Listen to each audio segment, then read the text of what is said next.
The new Killer Instinct is almost upon us, and to celebrate, I've decided to grace you all with the third installment in my obscure trivia series. Now you may think that since the KI franchise has so few games, there wouldn't be much trivia to find that people don't already know about, but you would be wrong. Killer Instinct has a very rich history that spans nearly 2 decades, and I'd go so far as to say that it has the richest history out of any of Rare's franchises. And I left very few stones unturned when looking for some really interesting stuff. So let's not waste any more time and get right into it.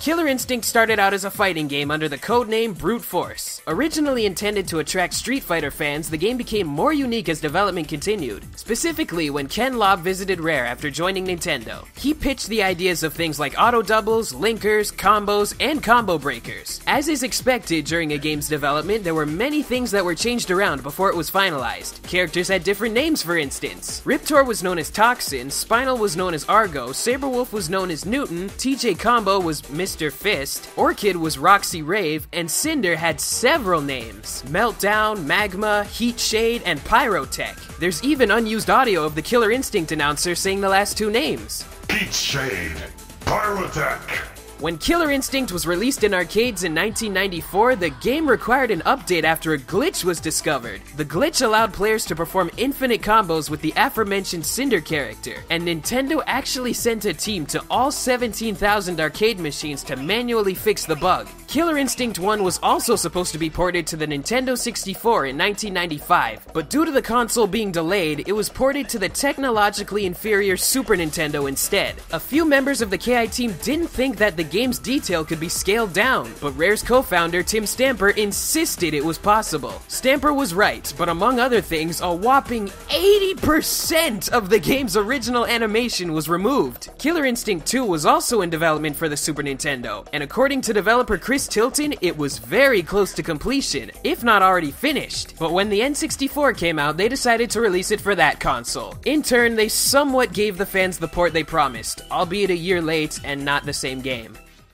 Killer Instinct 3 started out as a prototype in 1998 and was intended for release on the Nintendo 64. Development ended, however, when some key members of Rare's upcoming Perfect Dark had left the company. And rather than seeing Perfect Dark get scrapped, the Killer Instinct team went to go work on Perfect Dark, thus resulting in the premature dormancy of the Killer Instinct franchise. But the series lived on in cameos and references in many of Rare's games for years to come. One of the earliest examples I can think of is found in Donkey Kong Land 3, where one of the levels is titled Miller Instinct. That's not too clever, but you know, whatever. In the deathmatch mode of Conker's Bad Fur Day, when the player uses the samurai sword weapon, they let out a series of battle cries. These sound clips are the same ones used for Jago's voice in Killer Instinct 2.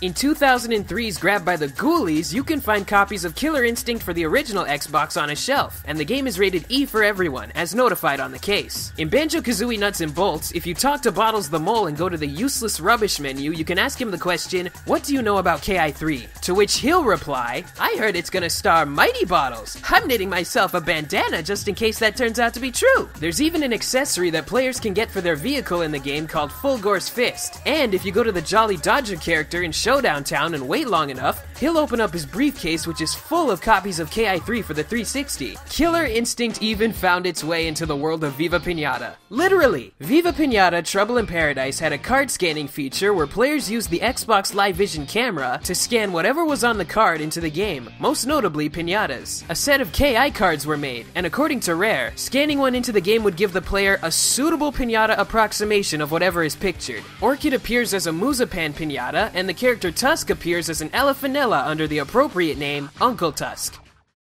One of Chief Thunder's most well-known moves is the Samamish attack. The name of the move is derived from Lake Samamish, a lake that Ken Lobb used to live near during the development of KI1. Ken Lobb also provided the voice of Chief Thunder. The voice actor for the Killer Instinct announcer was Chris Sutherland, a former software engineer at Rare. He did voice work for several other Rare titles, including Banjo-Kazooie, where he lent his voice to both members of the titular duo. Sutherland has also reprised his role as the original announcer for the new KI.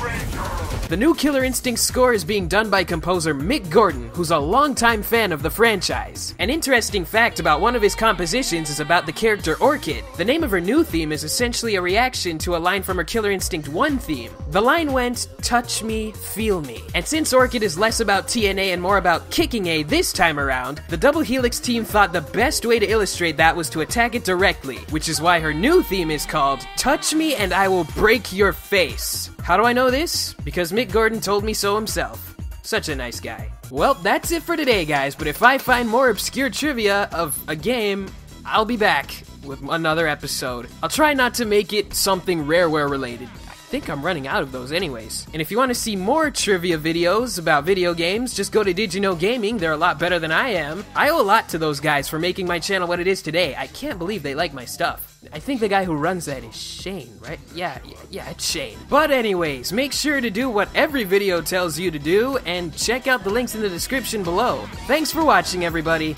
I'll see you guys next time. And if you're getting Killer Instinct, I hope you have a lot of fun with it.